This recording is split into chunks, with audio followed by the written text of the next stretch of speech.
Gente, muito prazer. Meu nome é Paulo Loyola. Eu sou estrategista político, trabalho com comunicação, sou sócio fundador da Basilab. Convido vocês a me acompanhar aí também no Instagram. E hoje vou entrevistar o deputado André Janones.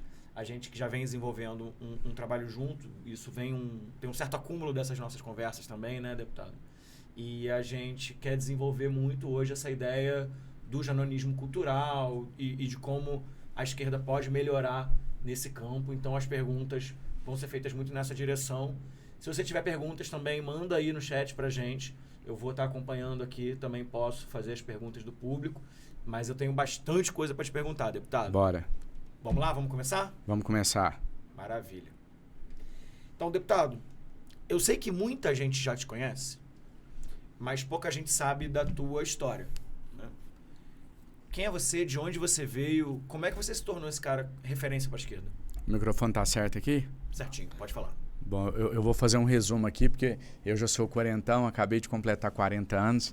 Se eu for falar 40 anos de vida aqui, a gente vai ficar no mínimo umas 10 horas aqui consecutivas.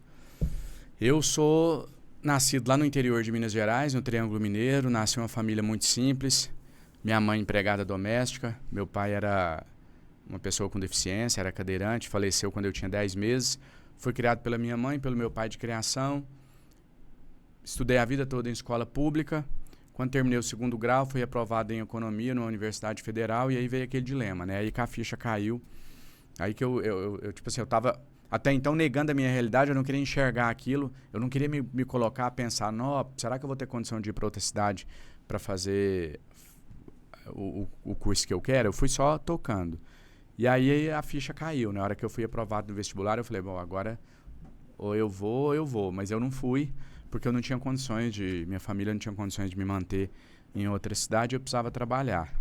Abdiquei do curso de economia, fui trabalhar como cobrador de ônibus no transporte coletivo da minha cidade e fui trabalhar como cobrador de ônibus no transporte coletivo da minha cidade e através desse trabalho eu descobri um curso pré-vestibular para alunos negros e carentes, negros ou carentes, melhor dizendo, lá na minha cidade. Esse curso premiava com a bolsa de estudo os 10 melhores alunos. Eu fiquei entre os melhores alunos, ganhei uma bolsa de 75% de estudos, completava com o trabalho como cobrador de ônibus para poder pagar a minha mensalidade. Foi assim até eu me formar, e aí quando eu me formei, no ano de 2008, eu abri meu escritório de advocacia, comecei a trabalhar, fui advogado até 2016, e depois, aí disputei eleições locais, veio a greve dos caminhoneiros, tive uma repercussão nacional e hoje estou em Brasília, representando o povo brasileiro, defendendo a nossa democracia. Legal demais, deixa eu ouvir. E, deputado, você tem uma característica apontada por muita gente, não sou eu aqui que estou inventando ou falando isso, mas de ter pautas que se conectam com o público que a esquerda não se conecta, né? Você mesmo sabe e fala com frequência, teu público está muito mais no Facebook, são pessoas de classe socioeconômica mais baixa e tudo mais. Como é que você começou a se conectar com essas pessoas, que é um público que a esquerda tem dificuldade? E me diz primeiro como é que você começou a se conectar com essas pessoas ali pelo Facebook? Olha, eu fiz um resumo aqui, né? Já pulei da formação como advogado para a greve dos caminhoneiros, mas teve eu tenho uma historinha breve nesse meio termo aí. Quando eu me formo advogado, eu tiro um dia da semana para atender as pessoas gratuitamente no meu escritório. E aí, não que eu tenha selecionado, mas naturalmente veio, aparecia para mim uma seleção natural, vamos dizer assim. Quase que todo mundo que me procurava era gente precisando de algum atendimento na área de saúde. Exame, uma cirurgia, um medicamento, enfim. E eu entrava com a ação na justiça, ganhava a liminar, obrigando o Estado, o poder público, a tomar a tomar uma medida ali para ajudar aquela pessoa. Só que até aí nada demais, qualquer advogado que entrasse ganharia essa liminar, e essa liminar nunca era cumprida, a pessoa morria esperando o atendimento, mas no meu caso começou a funcionar porque eu tinha um diferencial. Eu, de posse dessa liminar na mão, eu ia até lá o hospital, a UPA, enfim, o órgão que fosse, e eu dava uma repercussão, eu conclamava a população para forçar, obrigar, né, o governador, o prefeito, quem fosse a cumprir aquela decisão, e isso começou a funcionar.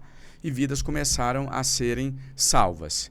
Eu fiz esse movimento até o ano de 2016. No ano de 2016 eu me candidato a prefeito na minha cidade natal, não venci as eleições, mas continuo a minha militância em prol da saúde pública, em prol das pessoas mais necessitadas. Vem a greve dos caminhoneiros, eu fui convidado por um caminhoneiro a ir gravar um vídeo lá na BR próxima à minha cidade. Ele falou, a gente sabe que você não é caminhoneiro, mas a mídia não está cobrindo, só tem cobertura nacional, a gente queria uma cobertura local aqui. Eu tinha 15 mil seguidores à época no meu Facebook, era a minha única rede, eu tinha 15 mil seguidores, era a única e maior. Para uma cidade pequena, eu era uma referência de redes sociais local. Fiz o vídeo atingiu no Facebook 60 milhões de visualizações. Isso só na minha página. Se você somar todas as páginas que divulgaram, tinha página com 10 milhões, 15 milhões, eu arrisco dizer que todos os brasileiros receberam esse vídeo. Logo, 2 dias depois, eu fui chamado pela liderança da greve para assumir como porta-voz oficial da greve dos caminhoneiros. Assumi, isso me deu um destaque muito grande, só que a greve terminou dia 28 de maio, a eleição era dia 7 de outubro. Todo mundo faz viral todo dia, ninguém ganha uma eleição por causa de um viral. O que foi o grande ganho meu? Eu tinha o que mostrar. Eu tinha o que mostrar de maio até outubro. Então, todo esse meu trabalho que estava lá registrado, que eu tinha feito nos anos anteriores, vídeos que tinham 10 mil visualizações, 20 mil visualizações, eles começam da noite para o dia, dá 10 milhões, 20 milhões, 30 milhões. É como se todo mundo me descobrisse. Ali, aquela minha uma década de história, as pessoas começaram a descobrir. Segurei esse engajamento alto, fui eleito, segurei esse engajamento no alto, fui eleito o 3º deputado federal mais votado do estado de Minas Gerais no ano de 2018. Vem o auxílio emergencial, primeiro vem a CPI da Vale. Eu me destaco em uma postura muito combativa e corajosa enfrentando o presidente da Vale. Conseguimos vários avanços, conseguimos que a CPI cumprisse o papel dela, consegui aprovar uma legislação que eu sou relator do projeto de lei que tipifica o crime ambiental no Brasil, o ecocídio. Então a gente teve várias medidas legislativas, esse foi um primeiro ponto de destaque. Aí eu te confesso que a hora que eu comecei a entender, agora sim partindo para a sua pergunta, é importante dar esse contexto para as pessoas entenderem, eu comecei a entender o papel que eu tinha no campo progressista quando teve o debate sobre a reforma previdenciária. Àquela época, o bolsonarismo era extremamente forte.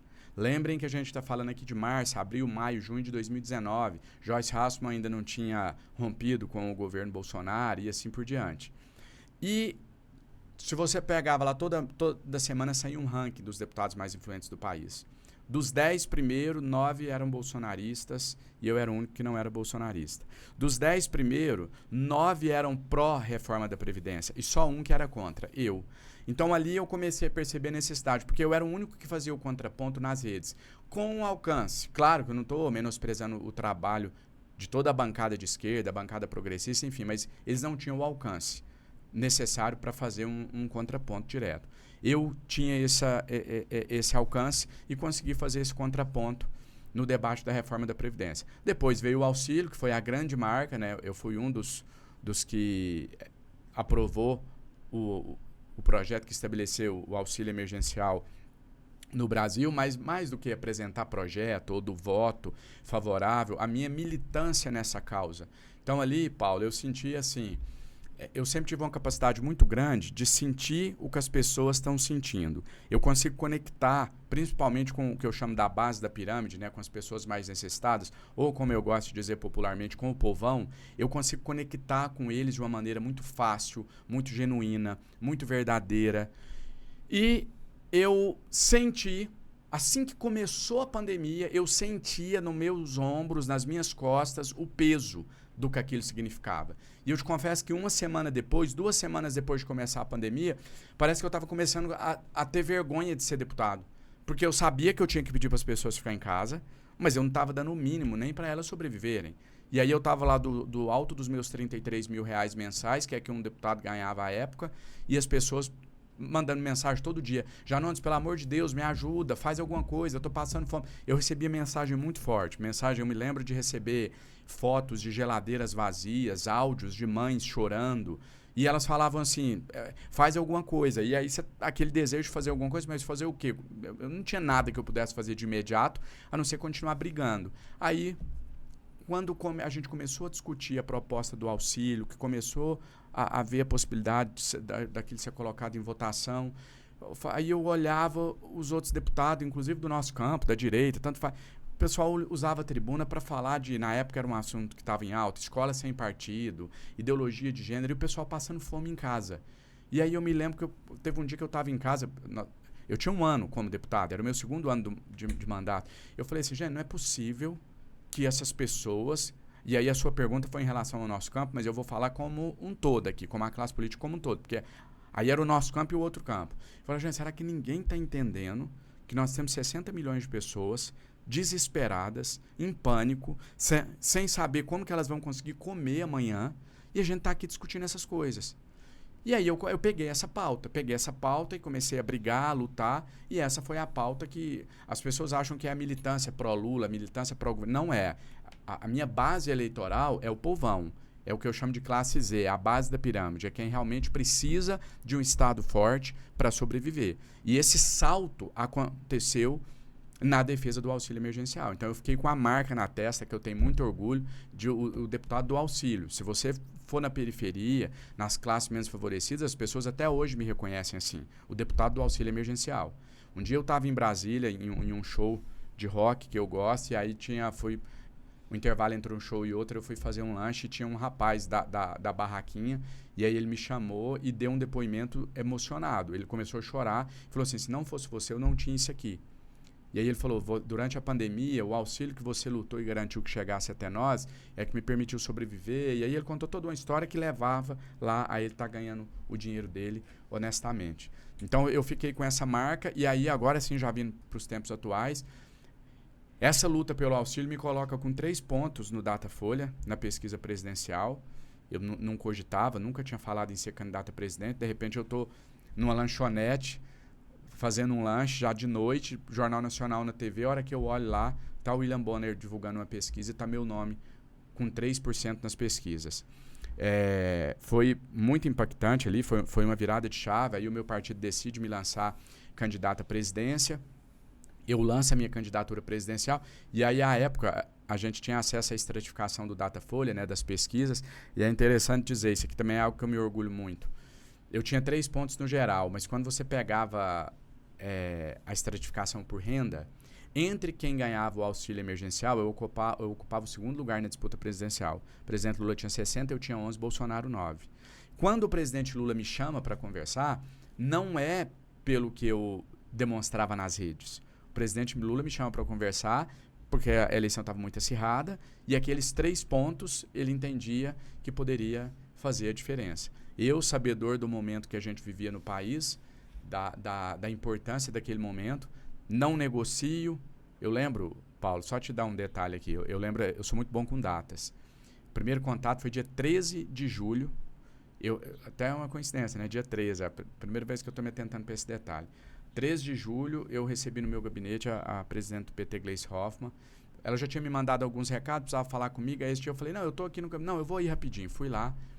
Aí ela pegou, conversou. Aí no final da conversa, o Joe perguntou sobre minha candidatura. No final da conversa ela falou assim, mas presidente Lula pode vir aqui falar com você e tal? Eu falei, óbvio que pode. Vou ficar muito lisonjeado e tal. E no final da conversa ela falou assim, você não poderia falar com ele hoje? Eu falei, posso. Ela falou, ele está hospedado no hotel aqui. Tinha um evento da cultura no dia. Aí ela marcou. Passou meia horinha, ela me ligou e falou, confirmei com o presidente, 6 horas da tarde. Marquei de ir lá para poder conversar com ele. Aí o que eu quero contar é isso aqui. Antes de eu ir, eu liguei para o presidente do meu partido e contei que eu estava indo. Lembrando que eu era candidato a presidente até naquele momento.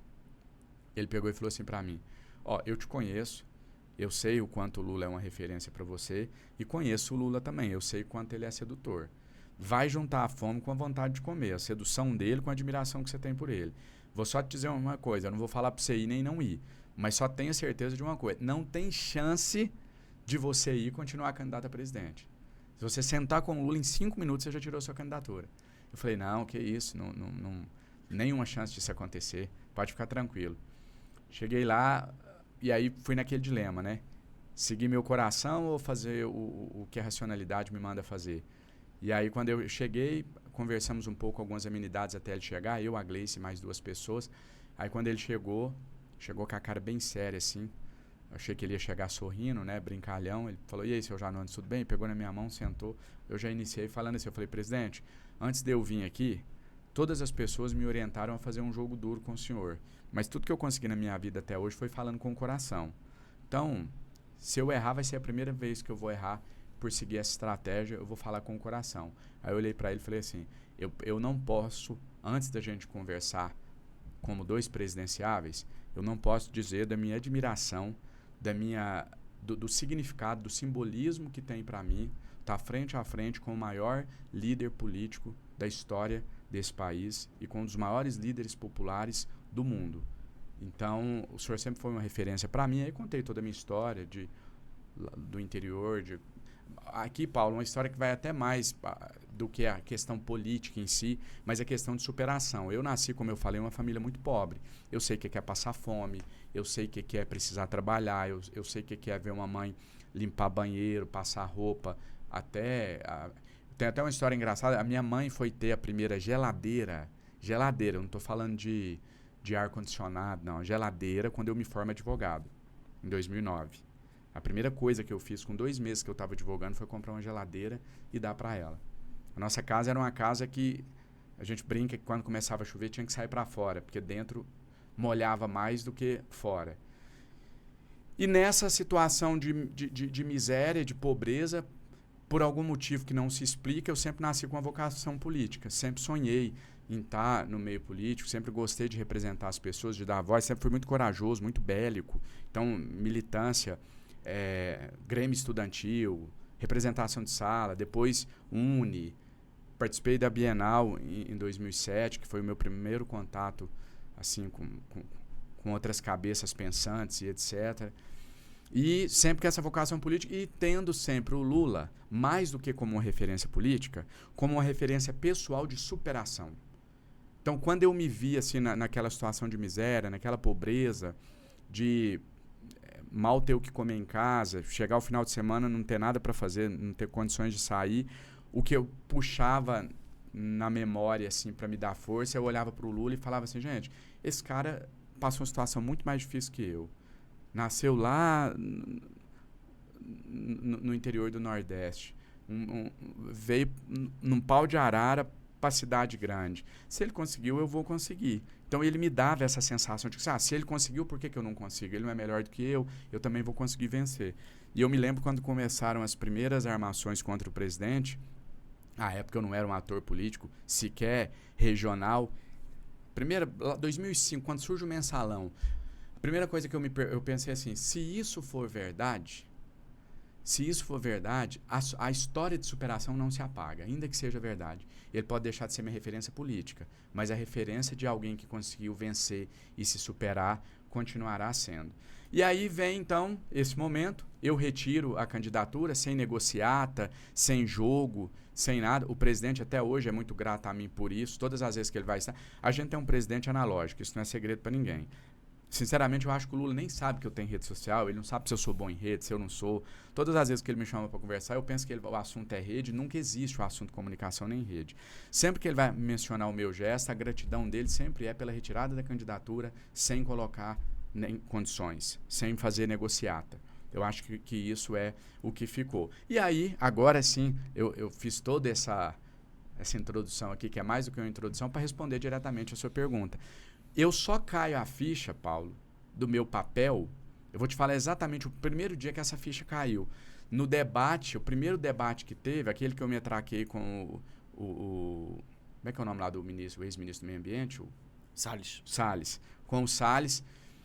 A Gleice me liga no dia do debate. Eu tinha um voo para Belo Horizonte, eu tinha uma agenda em Belo Horizonte, não lembro se era uma agenda pessoal, acho que era de trabalho, porque eu estava na campanha para deputado. Era 2 horas da tarde, eu estava indo para o aeroporto. A Gleice pegou e falou assim, a gente precisa de você hoje no debate. Eu falei, por quê? Porque eles vão levar o Moro para tentar desestabilizar o lado de lá. E a única pessoa que desestabiliza eles é você. Eu falei, então eu vou. Aí a gente correria, ela falou, eu vou tentar. Eu falei, mas um voo, para chegar, não, tem que ser daqui 2 horas. Conseguiu achar um voo, eu fui. E aí essa necessidade de eu estar ali naquele momento é que ali eu comecei a enxergar que eu tinha um papel relevante. E depois, durante a campanha, conforme eu fui... aqui eu sempre faço questão de agradecer a Gleice, o Sidônio, o Edinho, foram pessoas que me avalizaram, vamos dizer ali, que confiaram na minha capacidade de mobilização nas redes, e eu fui tendo um papel cada vez mais relevante, cada vez tendo mais carta branca, até que a gente chegou à vitória. E aí, de novo, para finalizar, não é falsa modéstia. Como comunicar, usar as redes sociais, tanto a comunicação pessoal como através das redes, como para mim sempre foi algo muito nato, eu não tinha noção de que aquilo significava ser um grande comunicador, ou um bom comunicador, ou ter domínio das redes. Eu não tinha essa noção, porque como eu costumo dizer o seguinte, eu não tive que fazer a transição do analógico para o digital. Né? Claro, não era ainda Facebook, Instagram, mas eu já nasço no mundo que tinha vlog, que tinha bate-papo da UOL, eu já nasço no mundo da internet. Então, MSN... Então, eu não tive que fazer a transição. Então, esse domínio do digital, eu não entendi como dominar. Tipo, você vai dominar andar? Não, você já nasce e começa a andar. Para mim era meio isso, era como andar, era como algo natural. A minha ficha cai realmente aí. De fato, eu sempre cito esse episódio porque foi o mais emblemático. Já na transição, o presidente Lula me coloca no grupo de transição relacionado à comunicação. Aí, primeira reunião foi, eu fiquei calado. Segunda reunião foi, eu fiquei calado. Na terceira reunião, alguém fala assim, Jonathan, você não vai falar? Já é a terceira reunião, você não fala nada. Eu falei, não, eu estou aqui por um gesto do presidente de reconhecimento ao meu trabalho. Eu não tenho nada para falar para vocês, porque todo mundo que estava lá eram monstros da área de comunicação. Jornalista com 30 anos de experiência, tal.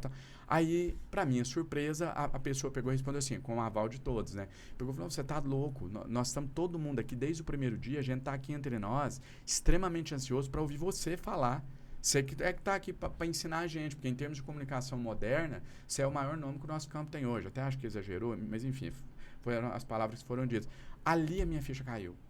Aí eu falei assim, porque eu tinha muito aquela visão acadêmica.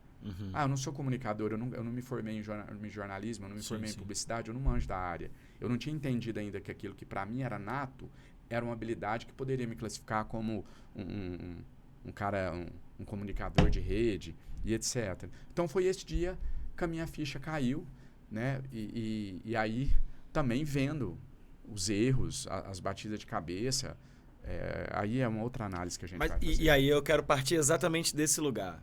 Erros, batidas de cabeça.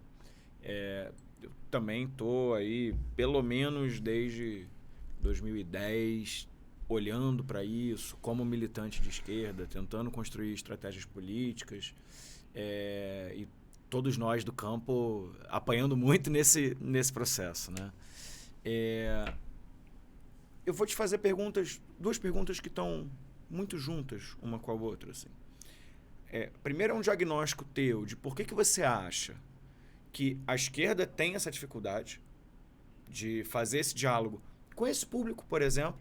Vou dar um exemplo aqui que muitos produtores de conteúdo reclamaram essa semana.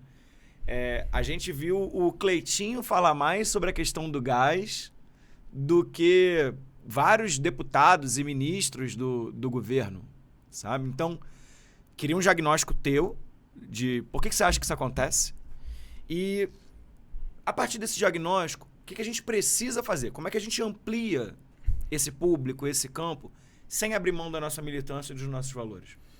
Eu vou voltar até um pouquinho anterior. Eu vou responder suas duas perguntas e o porquê e o que fazer, mas eu vou voltar um passo atrás para dizer o porquê que eu não cometo esse erro que eu vou apontar aqui.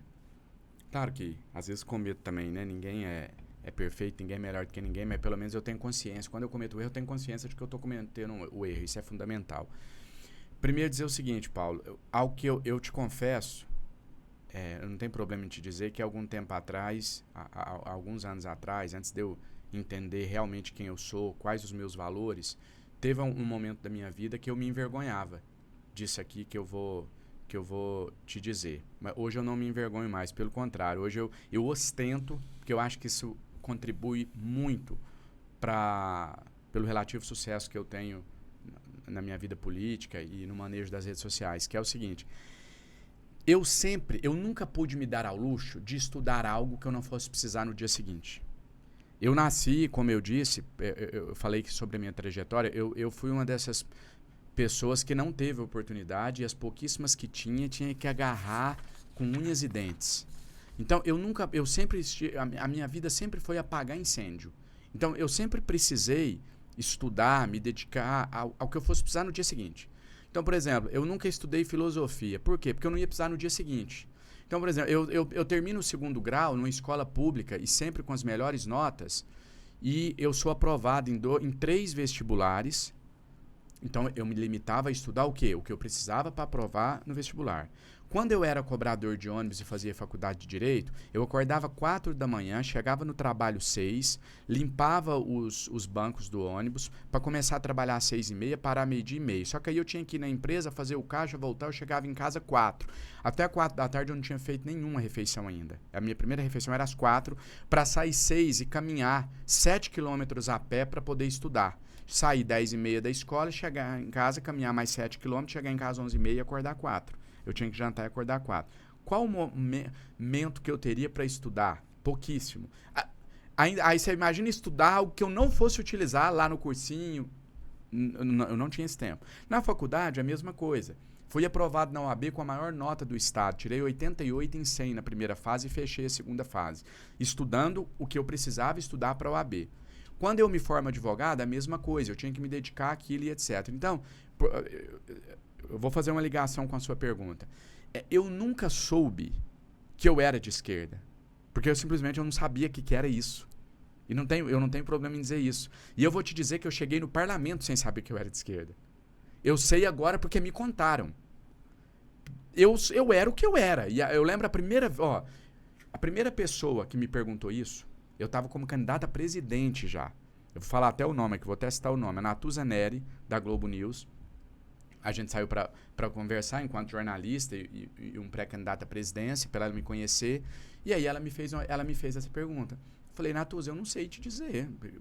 Eu tenho meus posicionamentos, não fico em cima do muro e tal. Ela falou assim, a gente resolve isso agora. Tirou uma cadernetinha do bolso e foi fazendo perguntas. Você é contra ou a favor isso? Você é contra ou a favor isso e tal? Aí eu lembro que ela fez uma pergunta assim, você é a favor da família? Eu falei, absolutamente a favor, em todas as suas formas. Foi a resposta que eu dei. Eu sei que no final ela pegou e falou, não tem discussão. Você é uma pessoa você é progressista, você é de esquerda e etc. Então, eu nunca... E aí, agora eu parto para responder sua pergunta. Isso acaba que me ajudou e me ajuda até hoje. Porque eu não adquiri... e aí eu já parto para o diagnóstico. Claro, se a gente for entrar em detalhes aqui, em pormenores, fazer uma análise estrito sensu, a gente vai ficar até amanhã. De forma bem resumida, né? Nós estamos falando aqui para responder de bate-pronto. O que é o grande problema do nosso campo? Na minha ótica, o problema nosso chama-se, eu consigo resumir em 2 palavras. Em uma palavra, arrogância. Eu ia dizer arrogância intelectual. Em algum momento, essas pessoas, nosso campo, a gente passou a ter vergonha de falar que a nossa luta é para colocar comida na mesa, que a nossa luta é pelo gás que o Lula está dando agora, é pelo Bolsa Família, que a nossa luta é por uma escola de qualidade. E a gente, eu acho que uma arrogância misturado com a gente ter caído na armadilha da extrema-direita de ir discutir a pauta que para eles são relevantes. Então, essa arrogância intelectual é a que fez nos afastar do chão da fábrica, é que faz o atual governo, veja bem, separe quando eu digo Lula e quando eu digo governo. É como eu digo, o Lula ele tem uma licença poética para ser analógico. O Lula pode se dar o luxo de não ter um celular, por tudo que ele construiu, pela experiência, pelo que ele representa, pela história e pela capacidade dele. O governo não pode se dar o luxo de ser analógico. Então, esse erro que continua sendo cometido, dessa arrogância intelectual. Em algum momento a gente passou a ter, o Otávio Guedes da Globo News, ele usa uma expressão que eu gosto, que ele fala assim, a esquerda brasileira tem nojinho dos métodos do Janones. É aquela coisa, esse negócio é feio, é errado, isso é baixo nível. Mas o Lula lá dos anos 80, ninguém achava baixo nível. Porque hoje é fácil você ser recebido pelo presidente da França, ser recebido pelo Biden e ser um estadista, que de fato ele não estou negando que ele é um estadista, mas ele construiu uma história para chegar lá. O Lula, a raiz do Velho Testamento dos anos 80, era um cara de bater na mesa, de xingar, de ir para cima, de quebrar o pau. Ele se fez assim. E tudo bem ele chegar lá e hoje ele ser um estadista, porque ele é um estadista. O que não dá é pro entorno dele, é pro governo, é para nós, pros militantes, pros deputados, achar que eles também são estadistas. O Lula não precisa estar no chão da fábrica mais, nós precisamos por ele. E a gente abandonou isso, a gente ficou com vergonha e a gente tá entendendo que a gente é o Lula, que a gente também é estadista, que a gente tem que discutir política internacional, que a gente tem que discutir questões filosóficas, enquanto o brasileiro tá lá falando nós vai, nós veio, eu quero saber, ele não vai falar auxílio, né? Ele quer falar gás de graça, ele quer falar, ele não fala, o povo mais simples não fala nem minha casa, minha vida, eles falam casinha. Eu acho que nem o Lula deve saber disso. Qualquer pessoa que estiver nos assistindo que morar na minha casa, minha vida, sabe disso. A expressão que eles usam entre eles é casinha. Eu quero minha casinha, ganhei minha casinha. Então a gente não sabe nem a gente não entende mais nem o linguajar de quem está lá na base. Porque a gente ficou elitizado. Agora nós somos caviar. A gente vai discutir, a gente quer um vídeo. O Boulos não quer mais um vídeo para ser candidato a prefeito de São Paulo.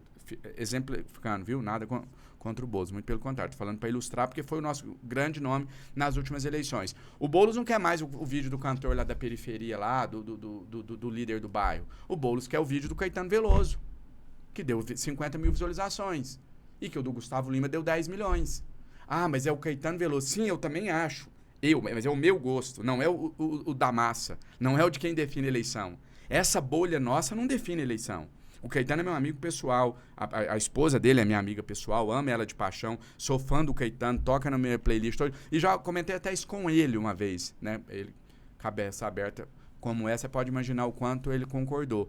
Eu comentei isso com ele, de que é isso, a gente preferiu, agora a gente quer discutir Caetano, Chico, a gente quer fazer uma análise bem profunda do que está por trás da extrema-direita, a gente quer discutir a geopolítica mundial. E eu, pobre, aquele lá que a gente representava, ele, por exemplo, o meu público base não entende o que eu estou falando aqui nesse podcast. Eles estão me ouvindo, então assim, o Janones está diferente hoje, o que ele está falando? Ah, você está menosprezando a capacidade. Não é porque a realidade deles é outra. Não teria como eles entenderem, porque ninguém explicou isso para eles, porque eles não têm acesso a isso. Assim como o Janones já estava na Câmara em 2019, não sabia que ele era um deputado de esquerda. Eu fui descobrir isso depois, 4 anos depois, que eu fui olhar, olha, tudo que eu defendo tem relação com a esquerda. Então é isso, a gente esqueceu, a gente abandonou, a gente... Por algum motivo a gente tem aquela prepotência. Chegou num nível de... O deputado Nicolas Ferreira, ele já era um expoente em Minas muito antes dele ser eleito deputado federal. Mas muito antes. Aconteceu, eu não vou citar nome aqui, mas gente da cúpula do governo chegar em mim no dia seguinte da eleição e falar assim, quem que é aquele cara lá de Minas que teve aquela quantidade de votos? Ou seja, o cara chegou daquele tamanho sem eles saberem nem que ele existia, eles nunca tinham ouvido nenhum nome. Por quê? Porque é a nossa bolha. Né? Eu lembro quando, vou te contar uma coisa aqui, quando o Pablo Marçal saiu candidato, eu falei pro Boulos, pessoalmente, e eu lembro da reação dele. Eu olhei para ele e falei assim, no dia que o Pablo registrou a candidatura, eu peguei e falei assim, esse cara já tá no segundo turno. Ele olhou e falou assim, quem é? Falei, esse cara foi candidato a presidente, lançou no mesmo dia que eu, com uma diferença.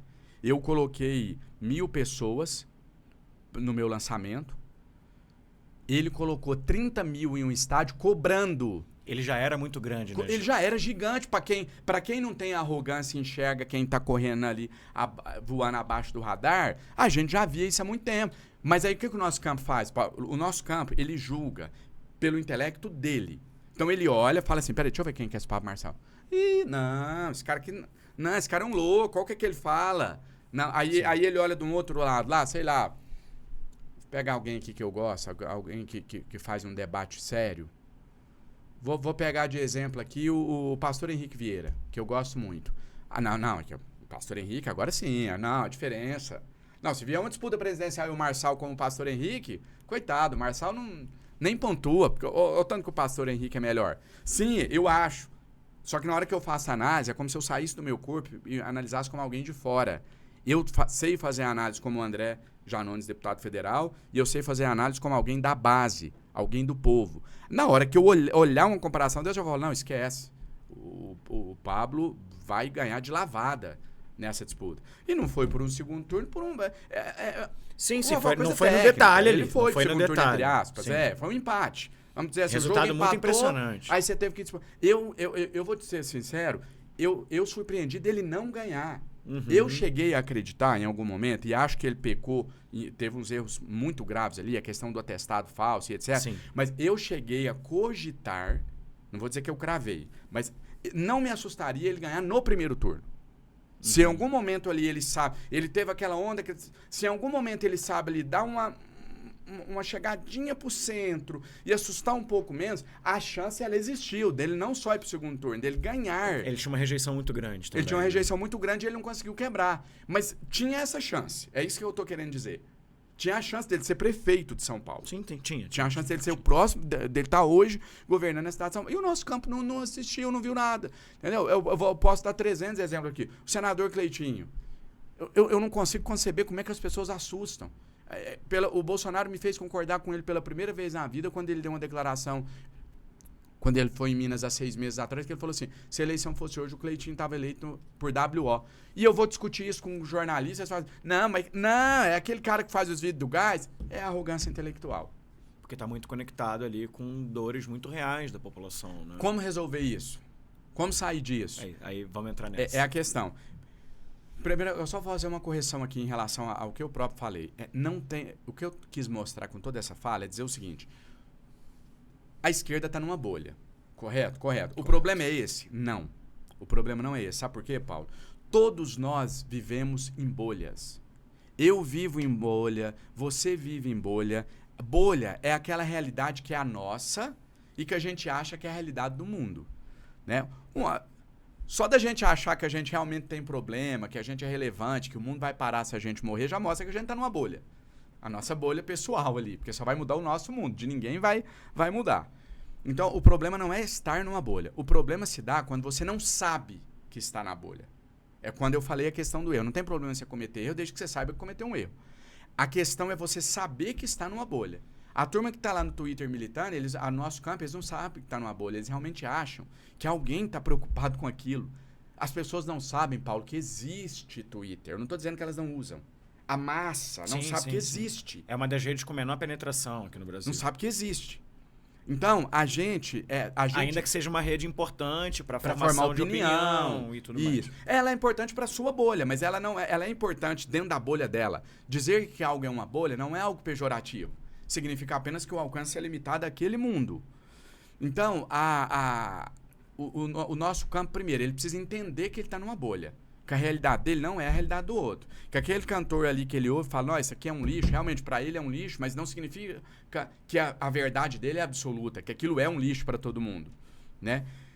E, a partir do momento que você reconhece que você está dentro de uma bolha, você começa a dialogar com pessoas que têm pensamentos, que têm posicionamentos diferentes do seu. Você começa a não achar nada. Hoje, para mim, não existe nada que é impossível. Tipo assim, o fulano vai ganhar, tudo é possível, já parte desse princípio. Não tem esse, não, esse aqui é impossível de conseguir isso ou aquilo, de chegar no segundo turno e etc. Que a gente precisa quebrar as nossas certezas, que está intimamente ligada à questão que eu coloquei da arrogância intelectual. Então, entender isso, voltar para o chão da fábrica, para mim, é você voltar a dialogar com a camada mais pobre da população, com a classe média baixa, com as pessoas que realmente decidem os rumos, as pessoas que realmente precisam de um Estado forte. A gente precisa voltar a dialogar com essas pessoas. E o principal, tudo isso que eu falei aqui foi teórico, né? Teoria. Agora vamos para a prática. O que a gente precisa de imediato? A gente precisa entender que nós estamos em um estado de exceção. Nós estamos em um estado de guerra. Quem quiser ser éticozinho, corretinho, isso daqui é feio, isso daqui vai perder eleição e vai ser atropelado pelo trem da história. Eu vou te contar só mais um exemplo, eu gosto de dar exemplo real, vou te contar só um exemplo de algo que para mim foi muito nítido, assim, essa coisa do que eu falo da arrogância intelectual, do nojinho. Esse aqui é eu vou ilustrar o nojinho. Dia do debate presidencial lá, que eu me atraquei com o Ricardo Salles lá, que a gente quase saiu no tapa, e com o Nicolas também. Tava lá no debate e tal, e eles provocando. Toda hora que o presidente Lula aparecia, ia falar, a plateia gritava, bandido, vagabundo, mas palavra muito pesada, cachaceiro, não era palavra leve não, seu ladrão cachaceiro, imundo, tá. Quando o Bolsonaro ia falar, a nossa turma ficava assim, caladinho, quietinho, não falava. Falei, gente, isso tá errado, porque eu parto de um princípio assim, o que o meu adversário pode, eu posso. Nós estamos em uma disputa eleitoral, uma guerra eleitoral. Tudo que eu posso, ele pode. Ele pode me xingar? Pode. Ele pode ser caçado por isso? Né? Não, sempre que não. Logo, eu também posso fazer o mesmo, eu posso xingar ele. Eu sempre parti desse princípio. Do jeito que vem, volta. Aí isso ficou durante uns 10, 15 minutos. Aí, num determinado momento, eu fiz o mesmo. O Bolsonaro apareceu no telão e eu comecei a xingar. Assassino, miliciano, vagabundo, bandido, assassino da pandemia e tal. Eles vieram pra cima de mim e aconteceu o que aconteceu. Mas o que eu quero citar do exemplo do nojinho foi a postura das bancadas de um lado e do outro. Uhum. Quando eu parto pra cima do Salles, levanta todo mundo e parte pra cima de mim. E eu tô falando partir pra cima fisicamente, sim, dos seguranças terem que intervir. Sim. Veio Nicolas, o Nicolas, tadinho. Um anãozinho de jardim, qualquer empurrão ele sai rolando. Mas veio o Nicolas, veio o ex-BBB, o Adriles, veio o Salles, veio o Sérgio Camargo, vieram todos pra cima de mim. O nosso campo, porque era separado, né? De um lado um, de outro o outro. Tinha um corredor no meio da plateia, a plateia de lá era do Bolsonaro, a plateia de cá era do Lula. Quando eu me levanto e vou pra cima deles, que eu lembro direitinho dessa cena, eu não vou citar o nome aqui não, mas é até um que hoje é ministro. Esse foi o mais emblemático pra mim. Ele olha assim, eu tô aqui, né, no celular, brigando, aquele monte de homem vindo pra cima de mim, ameaçando agredir, eu indo pra cima deles. A hora que eu olho a nossa turma, aquele silêncio. Ninguém, mas eu não tô falando de vir pra cima pra me defender, pra impedir de eu ser agredido, não. Eles nem olhavam pra cena. Eles tinham vergonha do que eu tava fazendo. E aí que é esse que eu falei que hoje é ministro, ele olha e faz assim, ó. Entendeu? Isso aqui reflete o que é a esquerda. Uhum. Sim. É feio, ai que baixaria, desceu o nível, e se não fosse a baixaria tinha perdido a eleição, e hoje a gente tava numa ditadura com o Bolsonaro no poder, porque nós ganhamos a eleição por 1% dos votos. Sim. Entendeu? E a gente conseguiu chegar, e aí só te contar um negócio aqui. E com mais 2 nomeações de STF e com era uma ditadura, se não fosse o golpe, era uma ditadura pelo viés democrático. Sim. Mas a ditadura ia ter sido instalada. Sim. Quando a primeira reunião que eu faço com o Edinho, que era o diretor, o coordenador de comunicação da campanha, tava o Edinho e o Mercadante, eles me perguntam assim, eu lembro direitinho até do exemplo que deu, ele falou, Janones, do mesmo jeito que, por exemplo, tem estado que a gente sabe que não vai ganhar a eleição, mas lá pra gente, a gente precisa diminuir. Então, por exemplo, se o Lula não perder de 70 a 30, mas perder lá de 65 a 35, pra gente é vantagem. Aí ele citou esse exemplo pra fazer uma analogia e me perguntou assim, o Edinho me perguntou assim, a gente sabe que virar é impossível, não estamos falando ganhar não, mas você acha que a gente consegue equilibrar mais o jogo na internet? Nessa altura eles tinham mais ou menos 70%, deduzo eu. A gente uns 30%. Eu não tenho número não, isso é percepção da minha cabeça, mas eu sei que eles eram bem na frente. Eu olhei pro Edinho e falei assim, não existe nenhuma possibilidade da gente diminuir a diferença e não existe nenhuma possibilidade da gente empatar o jogo. Nós vamos atropelá-los nas redes sociais. Foi exatamente, inclusive, esse é o capítulo de um dos capítulos do meu livro. Nós vamos atropelá-los. Eu falei, nós vamos atropelá-los. E eu cumpri o prometido, porque faltando uma semana para as eleições, o meu engajamento na rede social... E aí, até fazer um parênteses aqui para dizer o seguinte, eu acho até meio vergonhoso isso aqui, porque tinha que ser o do presidente. Só que eu fiquei batendo, na hora que eu vi que o negócio não dava, nos últimos 15 dias, eu meio que abandono, entre aspas, as redes do presidente e volto todo pra minha, porque na minha eu tinha um controle total. E depois eu vou falar isso, porque na verdade eu tava tocando a parte de Lula com evangélicos, né? Sim, que aí sim. depois a gente entra nesse lugar. Aí eu lembro muito bem, quem tava dando linha era você, inclusive. Isso. Aí só que na reta final, assim, tava muito difícil, toda decisão que ia tomar tinha que debater com 30 pessoas, aí eu falei, não dá, nós vamos perder a eleição. Aí eu vim pras minhas, e aí sai um levantamento do Globo, faltando uma semana pras eleições, que a minha rede tinha mais engajamento que a do Lula e a do Bolsonaro. Não que a dos dois juntos, né? Sim, Mas sim. eu ficava na frente primeiro eu, depois o Bolsonaro e acho que depois o Lula. Eu mando isso no grupo nosso de coordenação, o pessoal batendo palminha, parabéns, parabéns. Eu peguei e falei, gente, parabéns, isso aqui é uma vergonha. Isso aqui só mostra o quanto a gente tá pra trás, porque eu não sou candidato a presidente. O do Lula é que tinha que estar. Aí eu falei assim, e se eu conseguir fazer isso na minha rede, se fosse na do Lula, era 10 vezes maior. Porque o peso dele é muito maior do que o meu. Eu falei, isso aqui eu tô conseguindo só com uma migalha. Só de eu falar, gente, eu tenho ligação com o presidente, eu falo com ele todo dia e eu tô autorizado por ele. Só com isso eu já consegui esses números. Mas Imagina se fosse ele. Ainda que tivesse uma questão, e aí eu queria fazer um brevíssimo comentário sobre isso. O Lula também não podia ser você e não podia ter a tua postura, né? Tem um pouco, assim, inclusive do que era esperado dele ali naquele lugar de reconstrução democrática, de estadista. Eu acho que tem uma função que a gente, na técnica, fala de ecossistema mesmo, né? Enquanto ele estava ali numa posição mais estadista e você ali sendo a pessoa que estava brigando. Ainda que, por óbvio, concorde muito contigo, que tinha muita coisa ali que poderia ter outro tom, melhorar, outras pautas e outros estudos. Paulo, eu concordo com você, mas eu já, quando eu faço a minha análise, quando eu faço a minha crítica, eu já estou ponderando isso. O que eu estou dizendo por exemplo, uma questão, não estou falando da agressividade, da briga, de mandar o Carlos Bolsonaro É importante destacar isso. Quais são esses elementos? Né? Mas assim, eu falo do intimismo, né? Eu vou te dar um exemplo aqui. 3 dias depois do primeiro turno, 4 dias, na quinta-feira, a eleição foi no domingo, na quinta-feira o Bolsonaro vai em Belo Horizonte. E aí, obviamente que eu, infiltrado nos grupos da extrema-direita, Bolsonaro manda um áudio lá, desse jeito aqui, ó. Você clicava no áudio, tá assim. Pessoal, e aí, beleza? Aqui é o capitão falando, quinta-feira eu vou estar aí no... Aí deu lá o nome. Tal, e aí eu preciso de vocês lá, viu? O português desse, igual eu tô falando aqui. E aí eu preciso de vocês lá. Nós precisamos fazer um barulho aí contra esses comunistas, não sei o que nós não podemos deixar esse Lula voltar não e tal. Tô esperando vocês lá, beleza? Tá ok? Abraço. Pronto, mandou o áudio. No sábado, o Lula vai em Belo Horizonte.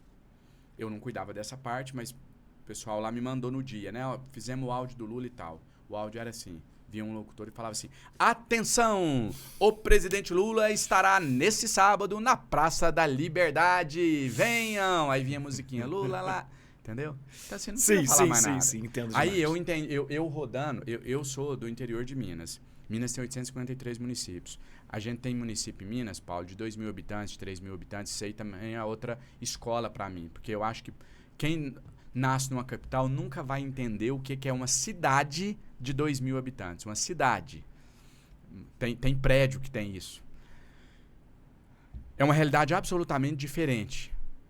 E essas pessoas... Por que eu estou dizendo a realidade do interior? Porque lá não chega comício grande, o Lula não faz comício lá, o Bolsonaro não faz, o cantor sertanejo não vai lá, eles não têm acesso a ninguém desse outro mundo. Um artista não vai lá apresentar uma peça de teatro. Eles não têm acesso a esse mundo. E eles passaram a ter acesso a esse mundo através do Bolsonaro. Experiência minha, tá? Eu encontrei gente na rua, extremamente simples, que eu ia conversar, tava pedindo voto pra mim, né? E no final da conversa a pessoa falava assim, Janones, tá, eu até voto no você pra deputado, beleza, mas pra votar no Lula não dá, e não é nem nada contra ele, mas aqui, aí tirou, eu lembro direitinho desse caso. A senhora tirou o celular do bolso, falou assim, escuta isso aqui. Aí ela clicou no play. Era um áudio do Bolsonaro, nesse tom de intimidade. Falou assim, o cara manda áudio no meu celular, não tem como eu não votar nele. Percebe o que isso gera? E detalhe, não é que essas pessoas são idiotas e acham que o Bolsonaro está mandando só para ela, não. Eu gosto de dar um exemplo.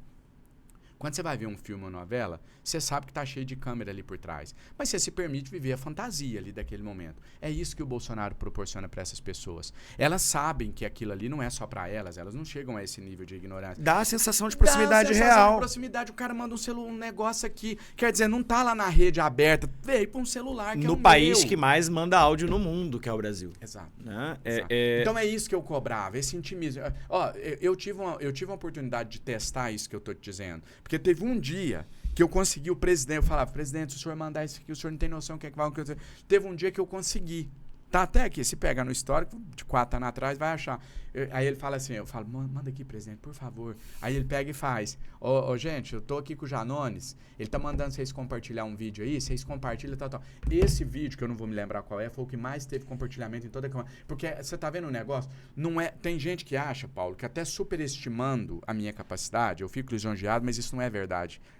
Não entende isso aqui como falsa modéstia. Eles acham que é como se eu tivesse o toque de Midas. O segredo está em mim. E eu já cansei de falar isso. Eu falava isso para o próprio presidente, para a equipe dele. Eu falava, gente, o segredo não está em mim. Não é que eu tenho. É você saber usar. É você saber usar as técnicas corretas, na maneira correta, no momento que tem que ser usado. Aí eu falava assim, se isso aqui... Não, mas é porque aí, ó, você é o cara. Você fez o vídeo aqui, deu 5 milhões. Eu falava, não, mas se o Lula faz nessa mesma pegada, dá 10. Porque ele é maior do que eu. O segredo não está em mim, não é algo personalista, não é só eu. Tudo bem, eu não estou negando a minha... Claro que eu tenho a minha capacidade, a minha habilidade individual e etc, como todo mundo tem as suas. Mas não tem como, o Lula é gigante. E esse dia que o Lula mandou o áudio, a gente teve a prova. Porque foi o vídeo que mais teve compartilhamento até hoje. Por quê? Porque era o Lula mandando. Então imagina se a gente mantém esse modus operandi a campanha toda. E mandando as pessoas ouvindo a voz dele, se conectando com ele, né? Tava lendo um texto essa semana e você falando, vem um filme na minha cabeça, porque eu atendo outros políticos. E a dificuldade de fazer o pessoal gravar um áudio é uma coisa de maluco. E assim, você pega o celular, coloca aqui, você fala assim, só grava esse áudio aqui, rapidinho, de 15 segundos. Você não, tô ocupado, tô fazendo outra coisa, não sei o quê. E não tem ideia do quanto de gente que se conecta com aquele áudio. E aí, dentro dessa mesma linha, tava lendo outro dia um texto no Reddit de um cara que migrou da direita para a esquerda, e ele tava falando, a esquerda é muito chata, né? Aí ele tava falando, por exemplo, grupo de WhatsApp, grupo de Telegram. Ele fala assim, os grupos da direita são todos abertos. Não existe off-topic. Se o cara quiser chegar lá e falar da mulher que traiu ele, se quiser falar do emprego que ele perdeu, se quiser reclamar do patrão, ele pode falar, porque isso é político. Em grupos da esquerda, ele fala, cara, não, o pessoal vem falar, não, ó, off-topic, aí deleta a minha mensagem, tira a mensagem. E aí, qual é o espaço de acolhimento que existe nesse lugar, que eu acho que também está muito conectado com tudo isso que você trouxe, né? E aí eu queria, a partir disso, e pegando essa coisa do acolhimento também, trazer... eu trabalhei na campanha do Lula com evangélicos, você era um cara que estava todo dia falando, gente, a pauta é essa, a pauta é essa. Eu lembro, o vídeo que mais viralizou nessa campanha, nessa frente que a gente estava tocando ali, foi um vídeo do voto do Bolsonaro contra a PEC das domésticas. Foi o único deputado que votou contra a PEC das domésticas. Isso bateu muito mal no público evangélico. E a gente conseguiu mostrar com isso. Olha, gente, se a gente conseguir aqui dialogar de fato com as dores deste público, tem espaço, porque tinha muita gente desigrejada, tinha muita gente que era progressista efetivamente, ou lulista, que não tem necessariamente a ver ali com progressismo, e que estava dentro das igrejas. E eu tenho acompanhado um incômodo teu muito grande com o pessoal que tem atacado. Você é um cara que é cristão também. E eu queria que você comentasse um pouco disso. Dessa relação da esquerda com os evangélicos. Por que você tem atacado tanto? Quem faz as críticas e qual que você entende que é o caminho dessa relação? Você usou a palavra perfeita, é acolhimento. O espaço de acolhimento dentro do nosso campo ele é zero. Quem pensa diferente da gente é inimigo, é burro, é menos capaz e etc. Ter uma fé virou sinônimo de ignorância para boa parte do nosso campo. De novo, eu vou voltar nessa tecla 1 milhão de vezes, porque é a matriz de tudo isso, a fonte de tudo que a gente vai falar aqui é arrogância intelectual. Dali parte todos os outros problemas. Então, quer dizer, a arrogância intelectual é bom. Se eu não creio em nada, ou se eu tenho uma outra religião e tal, quem é diferente de mim é burro. Será que ele não está enxergando que isso aqui não existe? É porque você é o dono da verdade. Então, tudo parte dessa arrogância intelectual. E aí a gente comete um erro que primeiro, a gente eu gosto de uma expressão que é o seguinte, a gente está esquecendo a bola e mirando no jogador. A gente precisa mirar na bola, no que é o objeto da discussão. Então, quando você ataca... eu vou trazer um exemplo real. Eu faço diariamente um devocional. A minha fé, ela nunca foi e nunca será objeto de construção política minha. Eu nunca vou usar a minha fé para angariar votos. Se eu tiver que usar a minha fé para ganhar a eleição, eu perderei. Eu não fico à vontade, eu não consigo fazer isso. Eu concebo a fé como algo absolutamente íntimo. Eu não nego a minha fé. Em nenhum momento que alguém me pergunta, eu tenho qualquer tipo de constrangimento ou necessidade de esconder. Eu sou cristão evangélico, de uma vertente sem preconceito, de uma vertente que é inclusiva e não exclusiva, né, como é o Evangelho de Cristo na sua essência. Quem falou que você tem que acolher o bandido e levar para casa não foi o Lula, não. Foi Jesus Cristo, que mandou atirar a primeira pedra aquele que não tivesse pecado. Mas, enfim, eu não nego a minha fé, não escondo, porém não faço dela eu não faço dela um instrumento de política. Agora, quando eu faço aquele exercício que eu te falei de sair do corpo do deputado e me colocar como o André Janone, simplesmente o cidadão brasileiro, eu te confesso que eu olharia com muitas reservas para o campo progressista diante da postura de ataque que eles têm reiteradamente feito contra as pessoas que são do campo evangélico, dos cristãos como um todo, né? E essa falha, esse erro é o que eu citei no início aqui de esquecer o adversário e esquecer a bola e ir no adversário, né? A gente está atacando o evangélico em vez de atacar A, B ou C que usam a fé para manipular as pessoas. Teve um episódio na campanha do presidente Lula, que dá para fazer uma analogia boa com isso daqui, acho que agora eu vou ser mais claro. Lembra quando o Leonardo, o Datena, o Gustavo Lima fez uma live com o Bolsonaro? Uma live não, uma coletiva, declarando apoio e tal.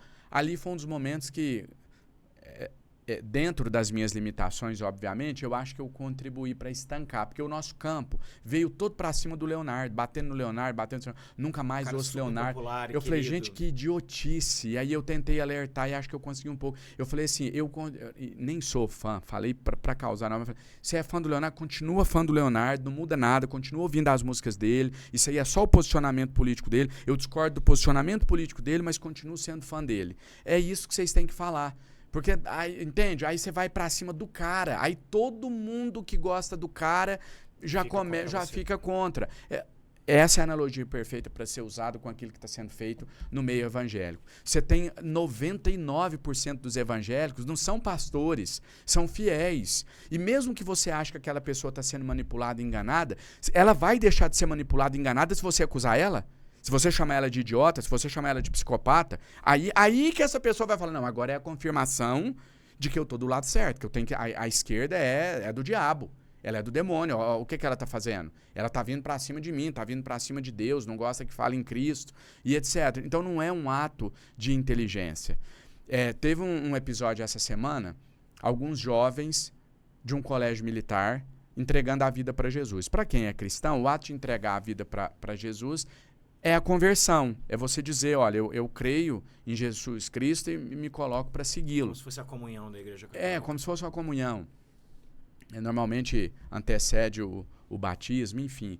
E aí, uma página do nosso campo, do campo de esquerda, uma página que eu, apesar disso, continuo respeitando, sigo, mas a página vai lá, coloca esse vídeo desse... Detalhe, olha como a gente está olhando pro adversário e esquecendo a bola. Quem estava ali não eram deputados, não era militante da extrema-direita, não eram filiados no PL, eram jovens, só jovens. Talvez ali tinha eleitores do Lula, tinha gente de esquerda. Ou a gente está dizendo aqui, então, que evangélico é de direita. Não existe evangélico de esquerda. Então nós estamos dizendo que a esquerda é contra o cristianismo, é isso, porque aí você vai ter que afirmar isso.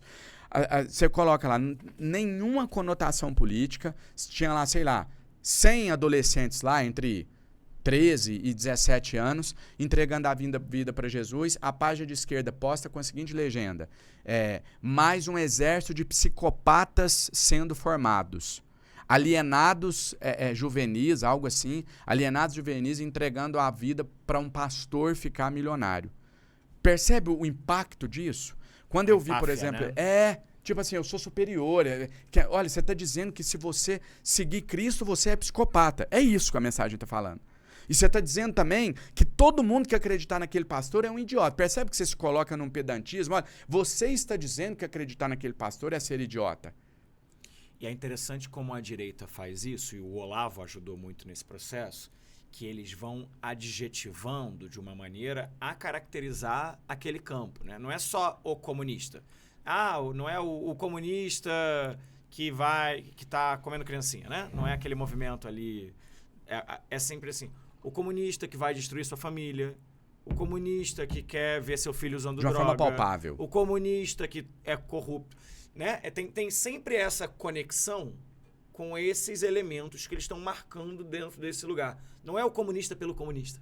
É como pareceu ser esse exemplo aí do evangélico pelo evangélico. Exato. Né?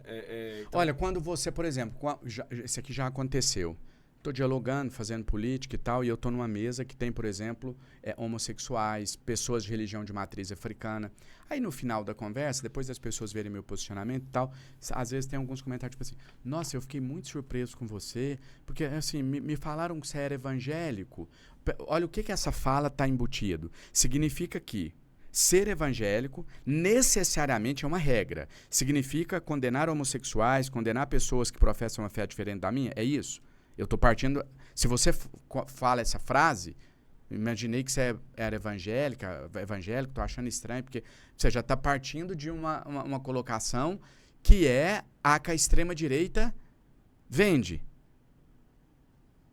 Sim. E aí, vamos lá. Falamos sobre todas essas dificuldades. Olhando agora para o governo federal, tivemos uma mudança na SECOM. Enfim, venho desse lugar da estratégia política e fico, de fato, impressionado. Porque acho que o governo Lula consegue entregar um conjunto de indicadores econômicos, por exemplo, muito positivos. PIB, emprego, maior poder de compra do salário mínimo dos últimos 40 anos, ainda que tenha também uma questão inflacionária de alimentos e tal. Ninguém está negando isso, não. Mas tem muita dificuldade de capitalizar as coisas boas que faz. Esse caso do gás foi muito típico. Eu não vi a base do governo falando sobre o governo distribuir gás para quem precisa. Sabe? Exatamente como a gente não viu eles falando do auxílio. Sim. Passou todo o período da pandemia e ninguém... Poucos, né? Ninguém capitalizou essa pauta, ninguém lutou por essa pauta. E aí, um ponto, assim, deu para ver algumas mudanças muito positivas nesse processo, na nova equipe. Eu sou um cara que gosto do Sidônio, particularmente.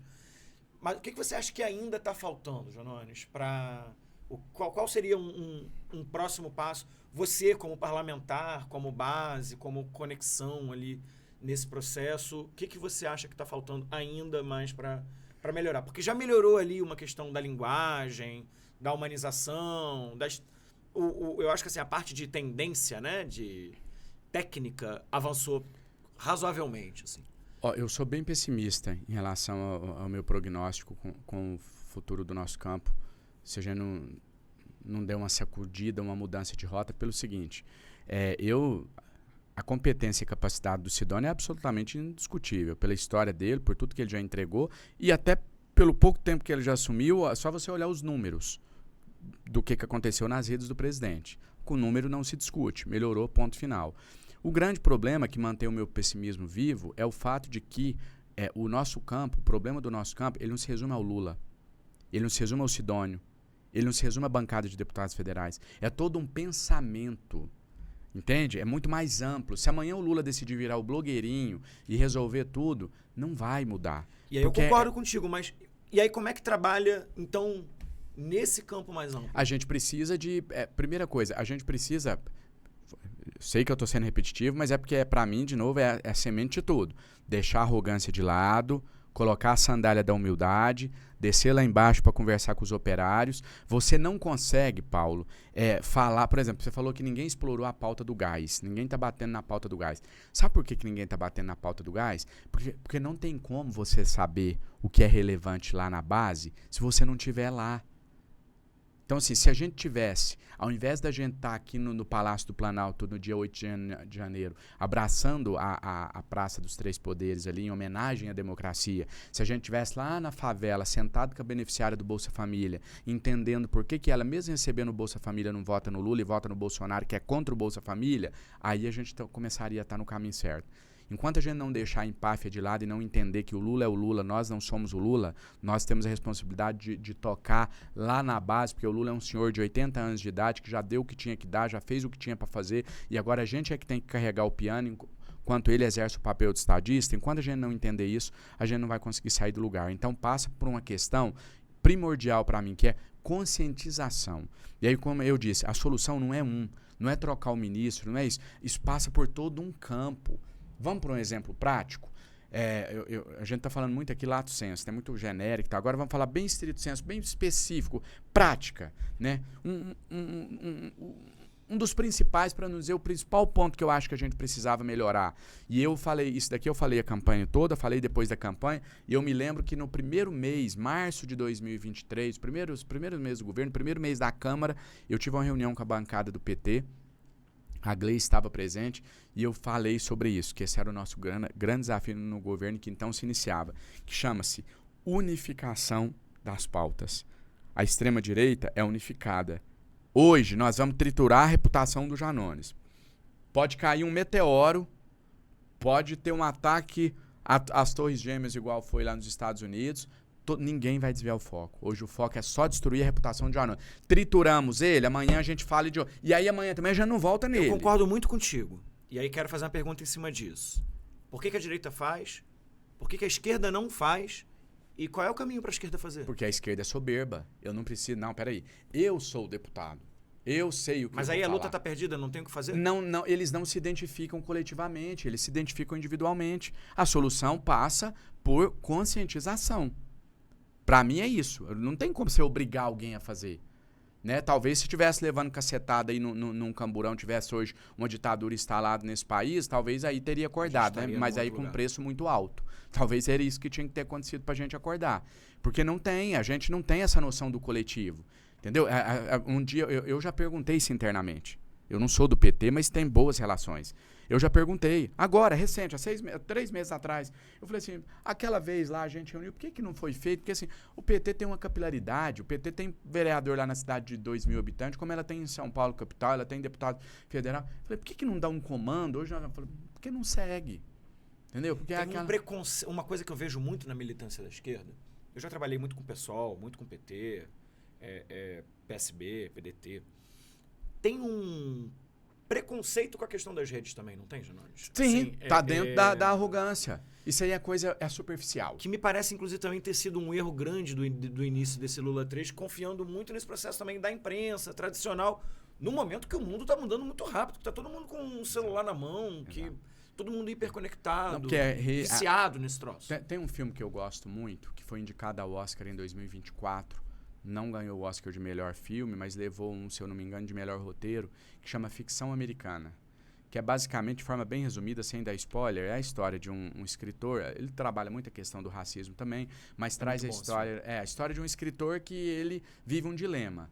Produzir algo com conteúdo profundo, um baita de um trabalho acadêmico e meia dúzia lê, ou produzir um lixo que milhões leem. E quanto mais o lixo vira lixo, quanto mais ele piora a obra, mais ela vende.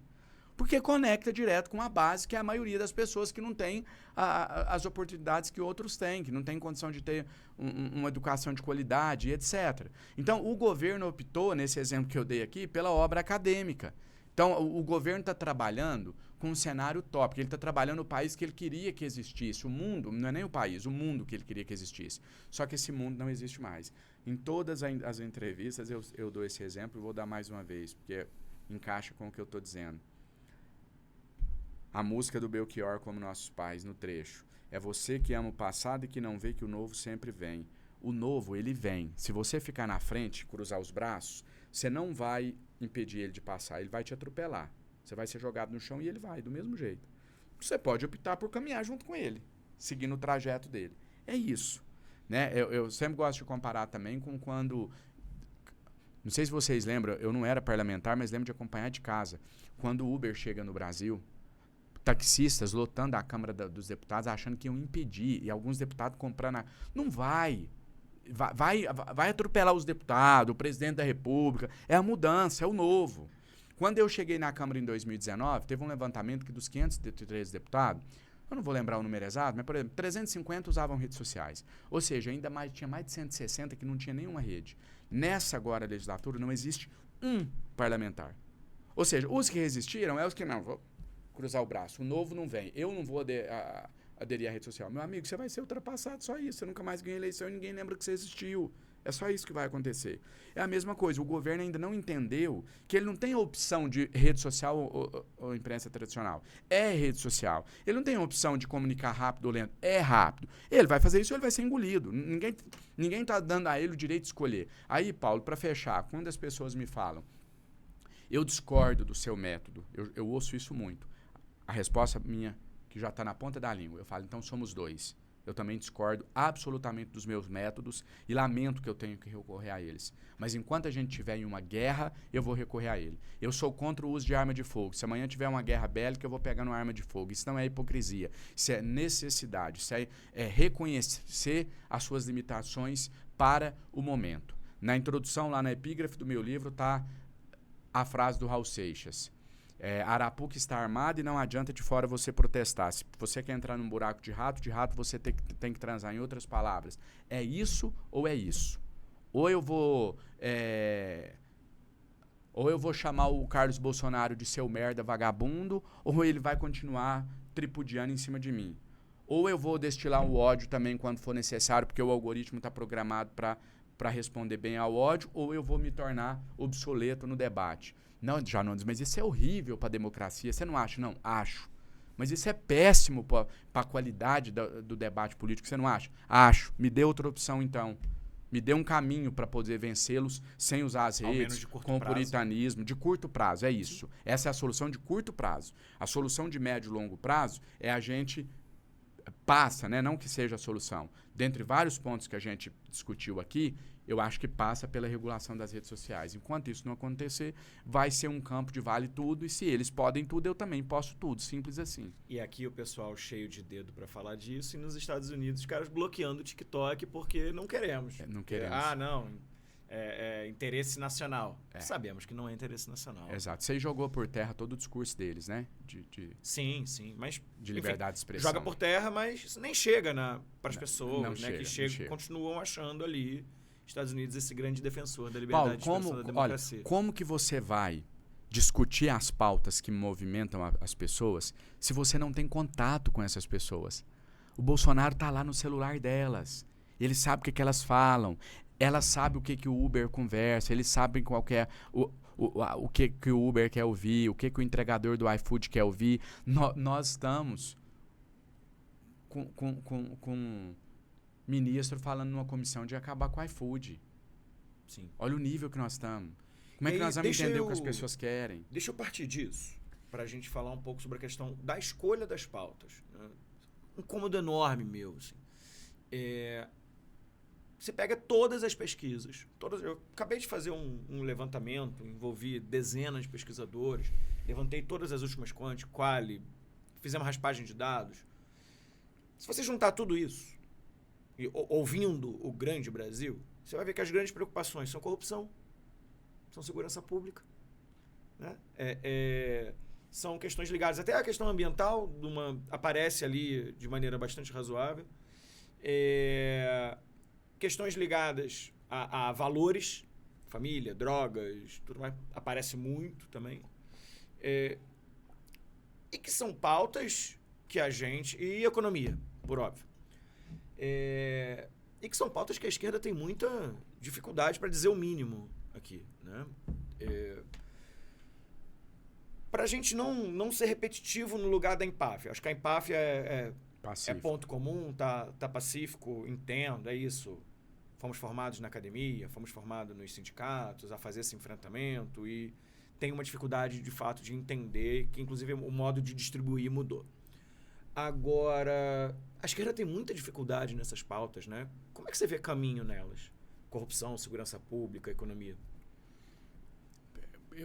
Eu acho que tudo... Eu não vejo que a gente tem dificuldades na pauta em si. Eu vejo que a gente tem dificuldade em comunicar.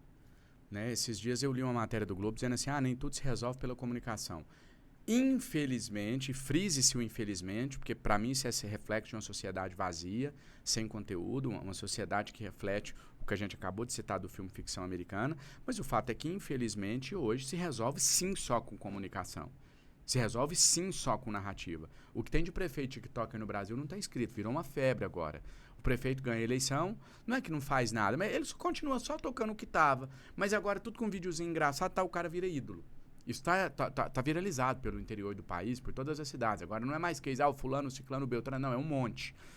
Não tem entrega, não tem nada, mas está contando a história direitinho, as pessoas estão tá vendendo esperança, tá mostrando que está trabalhando e etc. Então, na minha visão, isso aí parte também da dificuldade de comunicar com essas pessoas, de falar no linguajar delas. Vamos dar um exemplo prático? Vamos vir para uma pauta que ela é atual? Vamos falar de 8 de janeiro. Você acha mesmo que alguém que está lá na periferia entende o que é isso aqui? Quer entender? Não entende porque é ignorante, não. Não entende porque não é do interesse. Igual eu disse aqui, né? Eu nunca pude me dar o luxo de estudar o que eu não ia precisar. Então, por que eu não sabia se eu era de direita ou esquerda? Porque nunca ia cair isso numa prova no dia seguinte, então eu não podia me dar o luxo. Eu quero entender o que é ser de direita, o que é de ser esquerda. Eu não podia me dar a esse luxo.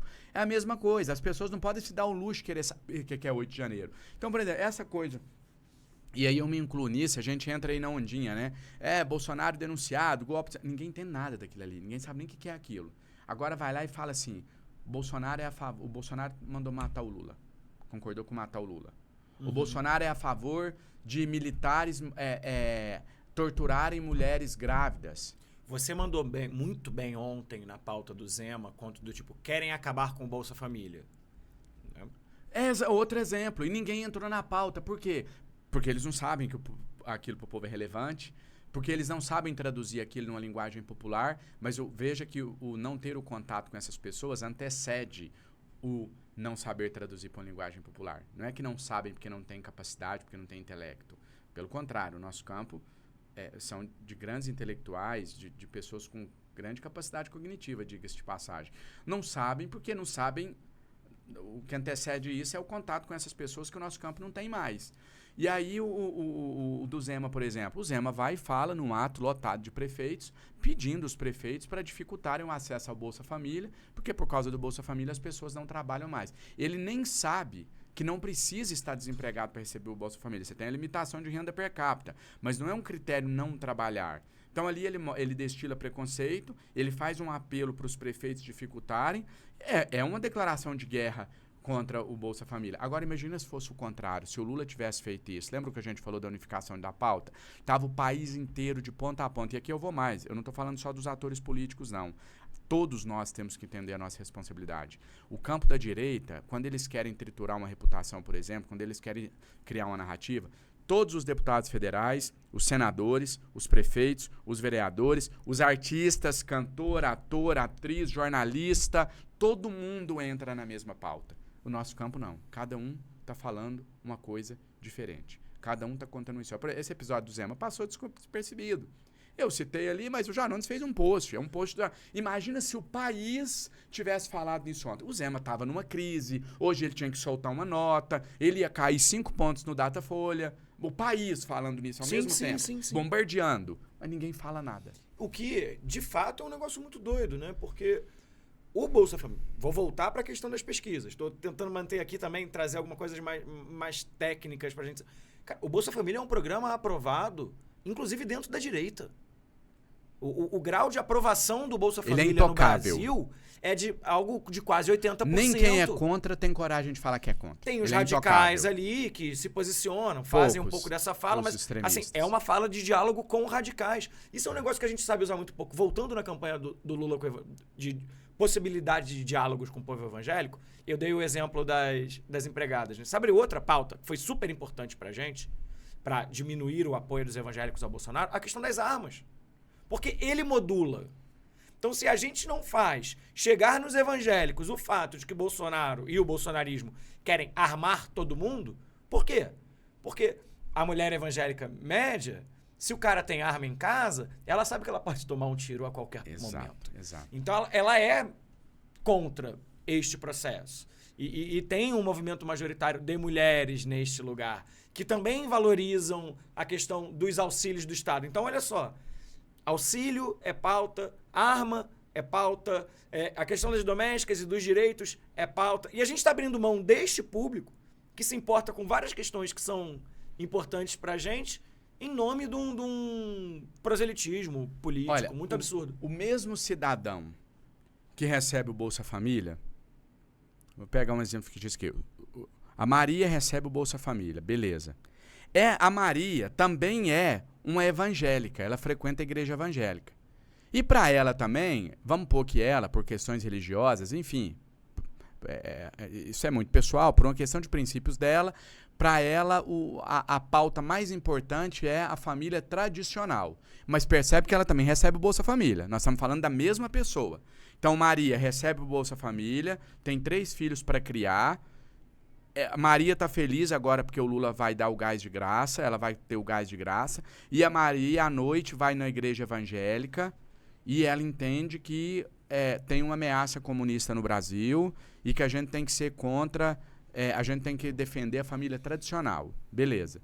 Olha o que a direita faz. Nós estamos falando do mesmo eleitor. Ela fala assim, esquerda, eu estou falando para Maria que a união homoafetiva ela é uma pauta comunista para acabar com a família tradicional, esquerda.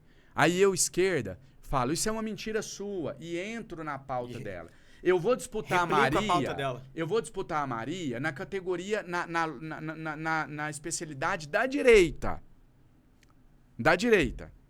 Vamos falar que é igual o MMA, né? Você tem várias lutas diferentes em um mesmo esporte. Então é meio isso, é a mesma pessoa, é a Maria, mas a direita quer trazer pro jiu-jitsu, que é a especialidade dela. Vem pro jiu-jitsu, esquerda. Ou seja, vem discutir aqui a questão da família tradicional.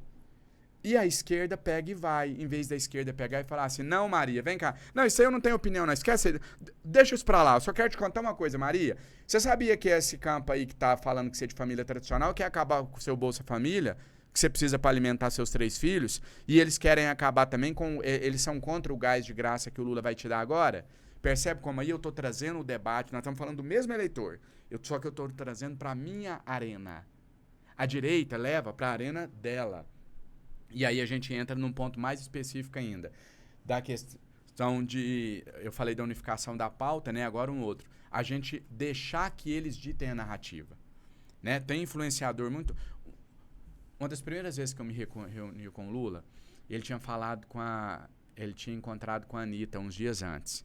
E aí ele falou, eu tive aqui com a Anitta e tal. Aí aquele tanto de seguidores, a Janja me falou dos seguidores e tal. Aí... Eu falei, nossa, bom, né, presidente? O apoio dela é importante e tal. Aí ele ficou olhando eu falar assim de rede, né? Passou a mão na barba assim. Aí ele olhou pra mim e falou assim, mas eu quero saber um negócio. Isso dá voto? Perguntando. Eu falei assim, ele quis saber assim, seguidor dá voto?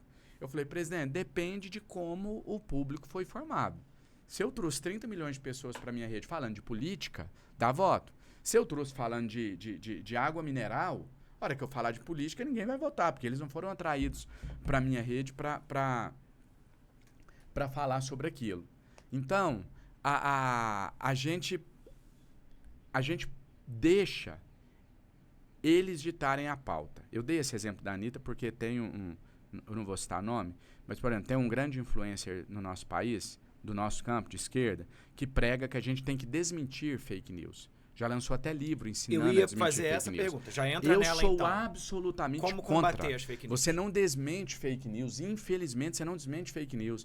Se você me acusa de um crime e eu entro para defender aquilo, eu vou dar mais visibilidade àquilo e eu já perdi. É uma luta que, quando eu ganho... Se eu ganhar, eu já perdi. Porque eu deixei ele pautar. Veja bem uma coisa. Eu estou acusando o Paulo de ter agredido o fulano. Se você vem para a pauta comigo, o seu campo todo vem para a pauta comigo, existem 2 cenários possíveis. Primeiro, você não conseguiu provar que você não fez agressão. Nesse cenário, eu ganhei. O outro cenário, onde você prova que não teve agressão, você empatou, você não ganhou. Você voltou igual você estava antes. Você não agrediu ninguém, está sendo acusado, provou que não acusou, ficou empatado. Você voltou para o status quo. Então, você não ganha quando você desmente uma fake news. Você só tende a perder, não existe. E tem um exemplo bem sucedido que eu gosto de estar na campanha do presidente Lula. As pessoas não vão lembrar, talvez, mas isso não deu tanta repercussão. Sim, não deu porque a gente conseguiu estancar. Eu considero que foi o meu teste de fogo. E foi um laboratório para essa estratégia. Eu estava lá no Anhangabaú com o Lula no primeiro comício, que era o segundo comício. O primeiro foi em Belo Horizonte, o segundo foi lá. E aí ele cometeu um ato falho, não foi nenhum ato falho, a direita maldosamente não considerou o contexto. E ele teve uma fala que é como se ele estivesse sugerindo agredir as mulheres. Não era isso que ele queria falar dentro do contexto, mas fora de contexto deu essa sensação. A extrema-direita, quando a gente chegou no hotel que terminou o comício, aquele negócio já estava viralizando igual uma pólvora. Eu não lembro o que era agora, até no meu livro eu conto, eu vou ter que reler o meu próprio livro para eu lembrar o detalhe. Mas lá eu conto que eu criei uma outra... Eu trouxe à baila um ato falho do Bolsonaro também. Um outro ato. E falei para as pessoas, não desmintam. Esqueçam esse assunto. Deixa eles falarem sozinhos. O nosso teve muito mais repercussão e eles tiveram que vir se defender. Ou seja, a gente apagou o outro, a gente tirou o foco total para lá, trouxe para o nosso campo, aí eles têm que se defender. Isso aconteceu Você põe nas cordas. recentemente, quando distorceram uma fala do Lula sobre não comprem as coisas no mercado, e mostraram que tinha uma fala do Bolsonaro falando exatamente isso. Tipo, boicotem, não vão, não comprem. Isso. Acusando exatamente do que ele tinha feito. Né? Então eu sou contra desmentir fake news. Eu citei o exemplo da Anitta, só para fechar o raciocínio, que ficou meio vago. Por que eu citei isso? Eu citei isso para dizer o seguinte, político não é influencer. Influencer não é político. A Anitta pode ter 50 milhões de seguidores, 200 milhões, o jogador de futebol pode ter 300 milhões. Daí, a isso converter em algum resultado no campo político é outra história. Pode se converter ou não. Então, essas opiniões, tem que desmentir fake news, tem que fazer isso e aquilo. Tá, você está falando como influencer ou no campo político? Porque no campo político eu posso te garantir que isso não funciona. Talvez para um artista, né, que vai a imagem, que a minha imagem pode ser arranhada, o político está apanhando todo dia, tem couro grosso. Se você for desmentir tudo que falam de você, você vai estar sempre nas cordas, é sempre uma pauta negativa. Então, fake news não se desmente. Você cria outra pauta, uma pauta verdadeira, não estou falando de fake news, você cria uma outra pauta e chama atenção para ela. E automaticamente as pessoas deixam de discutir aquilo que é falso em relação a você. Perfeito. Uma das coisas que a gente fala sobre esse processo da direita e das vantagens da direita, e eu até tenho amigos que conduziram estudos sobre isso recentemente, tem um nível de engajamento, de integração muito maior entre produtores de conteúdo da direita e parlamentares da direita. Na esquerda, o que a gente vê? O movimento oposto. O cara fica super... não sei a quem aquele comunicador é ligado, não sei se é do partido tal, da tendência tal, do deputado tal, do vereador tal, e não entende, não interage como campo. Você é um cara que tem feito um movimento muito interessante, inclusive dando até suporte jurídico, que é uma coisa que esse pessoal não tem e que na direita eles recebem demais. Eles vão para cima, eles são processados e eles têm apoio da direita. A esquerda não faz isso. Primeiro, você concorda com essa afirmação? E segundo, por que você acha que isso acontece? Eu concordo com essa afirmação e ela está inserida dentro daquela observação que eu fiz de que não é apenas os atores políticos os responsáveis. Vamos partir de um princípio tem uma aqui, cultura maior, né? Que é uma cultura maior. Vamos partir de uma premissa de que a democracia brasileira está em risco. Eu acho que com as revelações que estão vindo à tona, isso é indiscutível. A democracia mundial está em risco, né? Mas vamos cuidar da nossa realidade aqui. Partindo da premissa de que a democracia brasileira está em risco, todos nós temos responsabilidades em defender essa democracia, seja de esquerda, de centro-esquerda, de direita, né? Desde que você não seja um extremista, enfim. Você tem a sua obrigação de fazer essa defesa. Então, não se limita a deputados federais, a senadores, a políticos no exercício do mandato. Se limita aos influenciadores, aos militantes. Eu trouxe o exemplo aqui, a crítica que eu fiz em relação, por exemplo, a pessoa lá chamando de psicopata os jovens que estavam entregando a vida a Jesus. Eu estava falando ali de uma página, de um militante, porque tem o seu papel, né? Eu citei a classe artística, né? Aqui eu quero até fazer um parênteses também.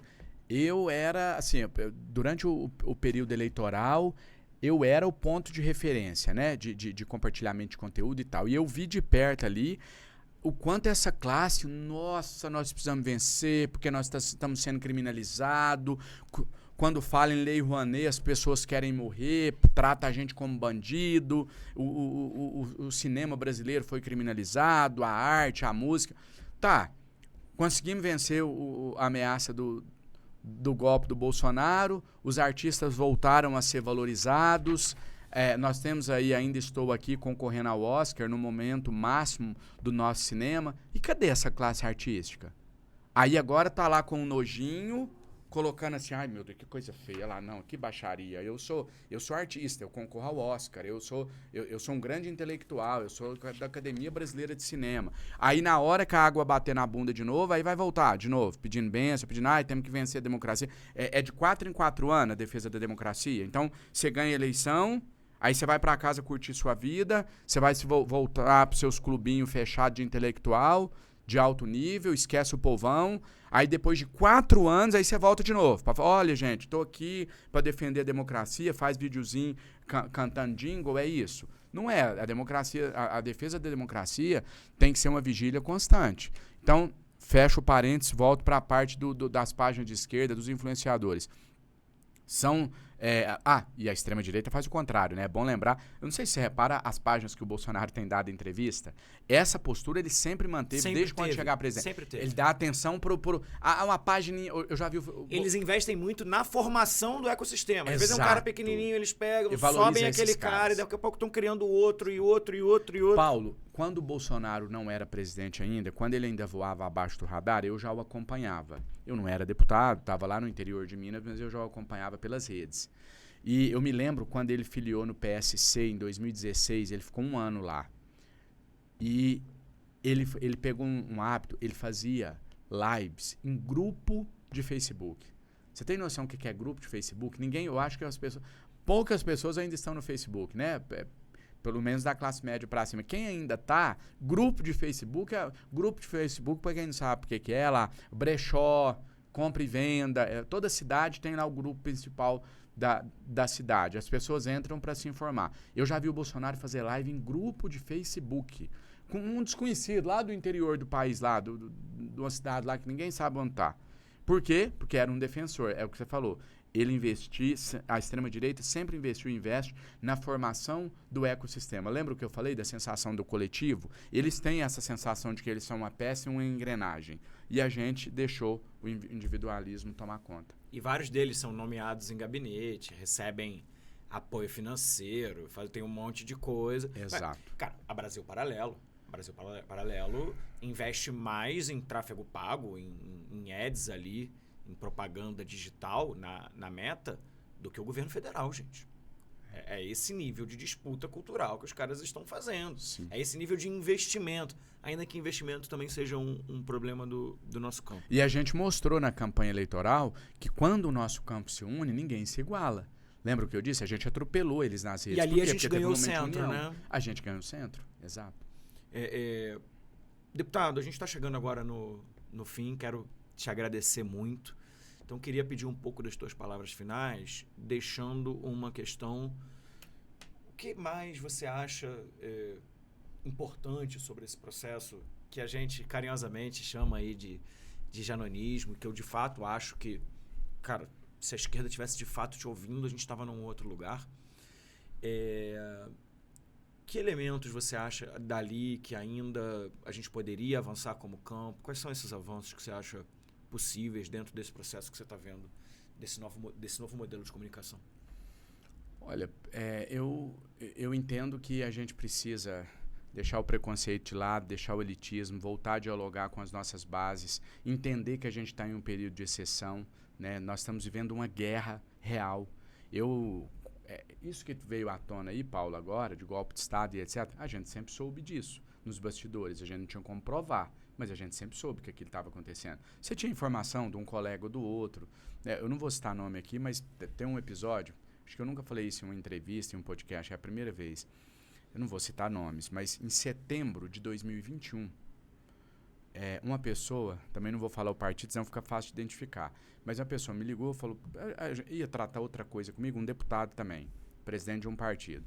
Aí ele me ligou, setembro de 21, mais de um ano antes da eleição. Aí eu lembro que era próximo do 7 de setembro, não lembro se era um pouco antes, um pouco depois. Eu sei que essa pessoa, a gente precisava resolver alguma coisa do mandato e tal, fazer uma ação, aí já eram umas 10, 11 da manhã, ele falou, você desculpa, não te liguei mais cedo, porque eu tive no Palácio essa noite com o fulano, presidente do Senado, não sei mais quem e tal. Aí falou assim, rapaz, nós saímos de lá, era quase 3 horas da manhã. Bolsonaro pôs na cabeça que ia dar um golpe. Pôs na cabeça que ia dar um golpe de Estado. Foi a primeira vez, Paulo, que eu ouvi esse assunto na vida. Assim, eu nunca tinha nem de jornalista, de nada. Eu achei tão fantasioso, mas a pessoa que me contou era muito séria. Aí eu falei assim, dá um golpe. Ele falou assim, eu vou te falar um negócio. Parece loucura o que eu vou te falar. E essa pessoa que eu estou te falando, ela é de centro. Não é militante de esquerda, de direita. Pessoa bem de apaziguar. Centrão típico. Ele pegou e falou assim, eu vou te falar uma coisa. Parece loucura o que eu vou te falar, mas eu só acredito porque eu estava lá. Ele falou assim, a gente correu o risco de acordar hoje com os tanques do exército na porta do Congresso Nacional e ser decretado uma ditadura. Falei, não, mentira. Eu te confesso que essa ligação, mesmo essa pessoa sendo séria, demorou para eu acreditar. Só quando começou esses outros sinais, essas outras coisas que vieram a acontecer. Lembrei, foi próximo daquele episódio que ele mandou os tanques desfilar na porta do Congresso. Foi próximo daquele episódio. E aí ele até falou que uma pessoa do Senado teve que acalmar, mudar ele de ideia, etc. Então, eu trouxe esse exemplo para fechar dizendo que nós estamos em um período de guerra. Nunca foi tão iminente a possibilidade de um golpe igual a gente viveu agora. E a gente tem que acordar para isso. A gente tem que entender que o debate agora é o debate necessário. É o debate que tem que ser feito. Não é o ideal. Não é o cenário utópico. Não é, mas será que não é de se isso é bom, se isso é o ideal? O que precisa ser feito para a gente ficar livre dessa ameaça autoritária que o bolsonarismo representa no Brasil? É isso, é conscientizar, é dialogar com a camada mais pobre da população, é desviar a pauta quando precisar desviar, é criar cortina de fumaça quando precisar criar cortina de fumaça, é não criar fake news, mas deixar ali algumas palavras com sentido dúbio, igual o Nicolas fez no vídeo do Pix, que ele falou, não estou falando que vai taxar, mas pode ser e tal, que foi o que eu fiz quando eu falei que o Collor podia ser ministro. Eu não falei que o Collor ia ser ministro, eu falei que podia, e podia mesmo. Ninguém pode garantir que não era. Então, saber fazer um jogo de palavras, porque é uma guerra. Esse é o cenário ideal? Não é. É o cenário que a gente queria? Não. Mas já é uma luta ingrata, porque a gente não cria fake news. Eu já falo o seguinte, eles batem abaixo da linha da cintura. A esquerda quer continuar batendo só acima da linha de cintura. O que eu estou defendendo é ir para a cintura, nem abaixo nem acima, mas vamos pelo menos no limite. Vamos no limite ético que é possível ir. É isso que eu defendo, a gente ter essa conscientização do momento que a gente está vivendo para poder superar essas ameaças autoritárias e poder voltar a respirar paz no nosso país. Deputado, muito obrigado. Uma honra estar aqui te entrevistando hoje. Obrigado a todo mundo que assistiu a gente até aqui. Então, eu acho que a gente de fato aprende muito com você e de fato honrado de estar aqui hoje com você. Muito obrigado, viu? Paulo, eu que te agradeço. Obrigado pela oportunidade, pelo convite. Um abraço para todo mundo que está nos assistindo. Deus abençoe a todos. Vamos continuar aí nossa luta, nossa militância, porque tem muito enfrentamento ainda para a gente fazer pela frente e a gente vai fazer sempre com determinação e coragem. Obrigado, deputado. Um abraço. Fechamos, gente.